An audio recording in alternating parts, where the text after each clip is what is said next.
Pauliau, įveikėm Riterius 2-1, pats ir įvartį įmušė, rezultatyvų perdavimą atlikai. Kokie įspūdžiai iš rungtynių, kaip jos vyko tavo akimis? Iš tiesų labai smagu. Noriu pasveikinti komandą su pergale. Svarbiausia, kad iškovojom 3 taškus. O aišku, dėl įvarčio perdavimo, tai visada smagu padėti komandai laimėti. Ir smagu, kad šiandien tai teko patirti. Tas įvartis, tai taip suprantu, ten jau žinojai, kur atsistoti ir viskas paruošta treniruotės, ar ne?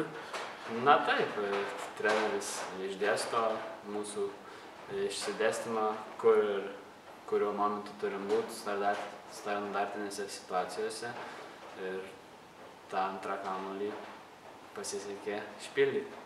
Matei, kur vartininkas specialiai mušei ten, kur mušei, ar išėjo kažkiek tikrai? Atvirai tai ne, tiesiog norėjau pataikyti į vartų plotą, o kaip gavosi, matė patys.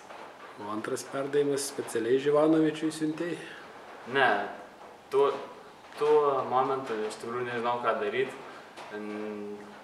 bet teko priimti tokį sprendimą, kadangi pamačiau, kad mūsų daug žaidėjų baudos aikštelėje. Tiesiog stengiausi galvo aukštį pasiūs tą kamuolį ir taip gavosi. Kaip šiaip dabar jau ir vienas likai, kolegos nebeliko, Renato Banevičiaus, kuris buvo čia visą pasirengimo etapą kartu, kaip gyvenasi Marijampolė, kaip komandoje? Na, iš tiesų liūdna, aišku, dviese smagiau, gali pabendrauti, pajuokauti, kaip sakoma. Taip, liūdna, aišku. Kaip vis tiek su kažkuo bendrauji, gyveni?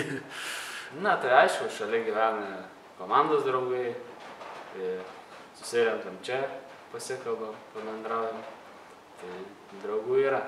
Šiandien jaudulio nebuvo prieš pirmas rungtynes, vis tiek pirmą kartą startį išėjo.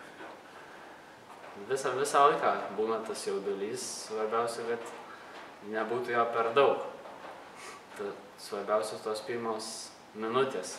Tie pirmi perdavimai ir jei įsijungi į žaidimą, tada viskas bus tvarkoje.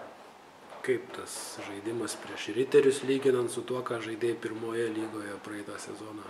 Na, iš tikrųjų kitas lygis, viskas vyksta greičiau, bet teko su tuo, galiu pasakyti, teigiamai viskas. Komandoje visi draugiški, savas, viskas tvarkoje?